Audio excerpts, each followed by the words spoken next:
കഴിഞ്ഞ ദിവസം ഒരു സഹോദരി സോഷ്യൽ മീഡിയയിൽ വന്ന് ചില കാര്യങ്ങൾ പറഞ്ഞിരുന്നു. നമുക്കാർക്കും അത് മറക്കാൻ വേണ്ടി സാധിക്കുകയില്ല. ആ സഹോദരി പറഞ്ഞ വാക്കുകൾ ഇങ്ങനെയായിരുന്നു: തിരുവനന്തപുരത്ത് ഞങ്ങൾ നിലവിൽ ഒരു ഷാഹിൻ ബാഗ് മാതൃകയിൽ ഒരു സമരം സംഘടിപ്പിച്ച് മുന്നോട്ട് പോകുന്നുണ്ട്. പക്ഷേ ശനിയാഴ്ച ദിവസം, അതായത് കഴിഞ്ഞ ശനിയാഴ്ച ദിവസം അവിടെ എല്ലാവരും എത്തിച്ചേരണം. ഒരു വമ്പൻ പരിപാടി നമ്മൾ ലക്ഷ്യം വെക്കുന്നുണ്ട്. അതിനാൽ തന്നെ ആസാദി മീറ്റിൽ ആയിരങ്ങൾ പങ്കെടുക്കുകയും തിരുവനന്തപുരത്ത് നിലവിലുള്ള ഷാഹിൻ ബാഗ് വലിയ ഒരു വിജയമാക്കി മാറ്റണമെന്നുള്ള ആ സഹോദരിയുടെ അഭ്യർത്ഥന മാനിച്ച അവിടെ ആയിരങ്ങളാണ് എത്തിയത്. പക്ഷെ ഇന്ന് ഞായറാഴ്ച ദിവസം ആ പന്തലിലേക്ക് കേരള പോലീസിൻ്റെ ഒരു നോട്ടീസ് പോകുന്നു.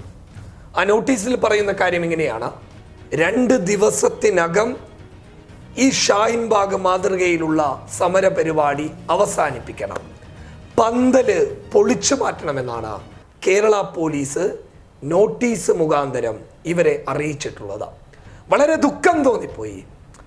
നമ്മൾ ഉത്തരേന്ത്യൻ സംസ്ഥാനങ്ങളെ നോക്കിയിട്ട് ആർജവത്തോടെ പറയാറുള്ളത് ഞാനൊരു കേരളീയനാണ്. അങ്ങനെ പറയാനുള്ള കാരണം കേരളത്തിൻ്റെ മതേതരത്വം തന്നെയാണ്. പലയിടങ്ങളിലും പല രാഷ്ട്രീയ പ്രമുഖർ മതേതരത്വം പ്രസംഗിക്കുമെങ്കിൽ പോലും മതേതരത്വം എന്താണ് എന്നുള്ളത് ഇന്ത്യ രാജ്യത്തിന് തന്നെ കാണിച്ചു കൊടുത്തത് നമ്മൾ കേരളീയരാണ്. അങ്ങനെ ആ കേരളത്തിൽ മുസ്ലിങ്ങളെ രണ്ടാംകിട പൗരന്മാരായി ചിത്രീകരിക്കുന്ന പൗരത്വ ഭേദഗതി നിയമത്തിനെതിരെ ഡൽഹിയിലെ ഷാഹിൻ ബാഗിന് സമാനമായ ഒരു പോരാട്ടം, അതും കേരളത്തിൻ്റെ തലസ്ഥാന നഗരിയിൽ നടക്കുമ്പോൾ അതിനെ എതിർത്ത് കേരള പോലീസ് രംഗത്ത് വരുന്നത് RSSന് കുഴലൂത്ത് നടത്തുന്നതിന് സമാനം തന്നെയാണ്. യാതൊരു സംശയവും വേണ്ട കാര്യത്തിൽ. ഈ വിഷയവുമായി ബന്ധപ്പെട്ട കഴിഞ്ഞ ദിവസം രാത്രിയിൽ നമ്മളുമായി ചില കാര്യങ്ങൾ പങ്കിട്ട ആ സഹോദരി ഈ നോട്ടീസുമായി ബന്ധപ്പെട്ടുള്ള കാര്യങ്ങൾ കൃത്യമായി വിശദീകരിച്ച് തരാൻ എത്തിയിട്ടുണ്ട്. ആ വീഡിയോ കാണാം. ഈ തിരുവനന്തപുരം ഷഹീൻ ബാഗ് സമരപന്തലിൽ നിന്നാണ് ഞങ്ങൾ സംസാരിക്കുന്നത്. ഇവിടെ ഇന്നലെ ഒരു വലിയ ആസാദി മീറ്റ് സംഘടിപ്പിക്കപ്പെട്ടിരുന്നു. 1500-ലധികം ആളുകൾ വന്ന ഒരു വലിയ സമര പ്രഖ്യാപനമായി അത് മാറിയിരുന്നു.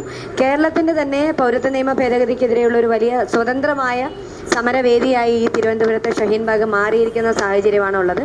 പക്ഷേ ഇന്ന് ഞങ്ങൾക്ക് പോലീസിൻ്റെ കയ്യിൽ നിന്ന് ഒരു നോട്ടീസ് കിട്ടിയിരിക്കുകയാണ്. 2 ദിവസത്തിനകം ഈ സമരപന്തൽ ഇവിടുന്ന് പൊളിച്ചു നീക്കണമെന്ന് ആവശ്യപ്പെട്ടുകൊണ്ടുള്ളൊരു നോട്ടീസാണ് ഞങ്ങൾക്കിപ്പോൾ ലഭിച്ചിരിക്കുന്നത്. അതിനോടുള്ളൊരു പ്രതികരണം അറിയിക്കാനാണ് ഈ വീഡിയോ. തീർച്ചയായിട്ടും ഈ സമരത്തിൽ നിന്ന് ഞങ്ങൾ ഒരു കാരണവശാൽ ഒരു ഇഞ്ച് പോലും പിന്നോട്ട് പോകില്ല. ഇവിടെ തന്നെ ഞങ്ങൾ വിദ്യാർത്ഥികൾ ആരംഭിച്ച ഈ സമരം തുടരും. കാരണം ഇത് രാജ്യത്തിന് വേണ്ടിയുള്ള സമരമാണ്. ഈ സമരം വിദ്യാർത്ഥികൾ ഏറ്റെടുത്ത സമരമാണ്. ഈ സമൂഹത്തിൻ്റെ പല കോണുകളിൽ നിന്നുള്ള ആളുകൾ ഈ സമരത്തിന് സപ്പോർട്ടുമായി ഞങ്ങളോടൊപ്പം വന്നിരുന്നു. ഞങ്ങൾ ഏതാനും പേർ തുടങ്ങിയ ഒരു സമരം, ആയിരക്കണക്കിന് ആളുകൾ അണിനിരക്കുന്ന തരത്തിൽ ഒരു വലിയ ബഹുജന സമരവേദിയായി ഇത് മാറിയിരുന്നു. അതുകൊണ്ട് തന്നെ ആ സമരത്തിൻ്റെ ഒരു ഉന്നതിയിൽ എത്തിയിരിക്കുന്ന സമയത്ത് ഈ സമരത്തിൽ നിന്ന് ഞങ്ങൾ ഒരു ഇഞ്ച് പോലും പുറകോട്ട് പോവില്ല. ഞങ്ങളൊരു അഭ്യർത്ഥന മുന്നോട്ട് വയ്ക്കുകയാണ്. ഈ കേരളം എന്ന് പറയുന്നത് പ്രബുദ്ധമായ കേരളം, കേരളത്തിൻ്റെ നിയമസഭ പൗരത്വ നിയമ ഭേദഗതിക്കെതിരെ ഒരു പ്രമേയം പാസാക്കിയ നിയമസഭ, ഈ നിയമത്തിനെതിരെ സമരം ചെയ്യുന്നവരെ ഒരു കാരണവശാലും കൈകാര്യം ചെയ്യരുത് എന്ന് പറഞ്ഞൊരു മുഖ്യമന്ത്രി, ഞങ്ങൾ അദ്ദേഹത്തോട് അഭ്യർത്ഥിക്കുന്നു, ഈ വിഷയത്തിൽ ഇടപെടണം. പോലീസ് ഞങ്ങളോട് മാറാൻ ഒഴിഞ്ഞു പോകാൻ ആവശ്യപ്പെട്ടിരിക്കുന്ന ഈ വിഷയത്തിൽ ദയവ് ചെയ്ത് കേരള മുഖ്യമന്ത്രി ഇടപെടണം എന്ന് ഞങ്ങൾ ആവശ്യപ്പെടുകയാണ്. അതോടൊപ്പം ഞങ്ങളൊരു കാര്യം സൂചിപ്പിക്കാൻ ആഗ്രഹിക്കുന്നു. ഞങ്ങൾ ഈ സമരത്തിൽ നിന്ന് പുറകോട്ട് പോകില്ല എന്ന് പറയുമ്പോഴും ഒരു കാരണവശാലും ഞങ്ങൾ പുറകോട്ട് പോയില്ല. ഞങ്ങൾ ഇവിടെ തന്നെ സമരം തുടരും. പക്ഷെ ഞങ്ങളുടെ സമരത്തിൻ്റെ മാർഗം എന്ന് പറയുന്നത് സഹന സമരമാണ്. ഈ സമരം ഒരു ഡിമാൻഡിന് വേണ്ടി NRCക്കെതിരെ, CAAക്കെതിരെ അത് പിൻവലിക്കുന്നവരെ തുടരാനുള്ള ഒരു സമരമാണ്. യാതൊരുവിധ പ്രകോപനങ്ങളും, ജനാധിപത്യത്തിന് നിരക്കാത്ത യാതൊരുവിധ സംഗതികളും ഈ സമരപന്തലിൽ നിന്ന് ഉണ്ടാകരുത് എന്ന് ഞങ്ങൾ അഭ്യർത്ഥിക്കുകയാണ് എവരോടും. ഈ സമരം ഒരു പ്രകോപനവും ഇല്ലാതെ ജനാധിപത്യ മതേതര മൂല്യങ്ങളെ ഉയർത്തിപ്പിടിച്ചുകൊണ്ട് തന്നെ മുന്നോട്ട് പോകും.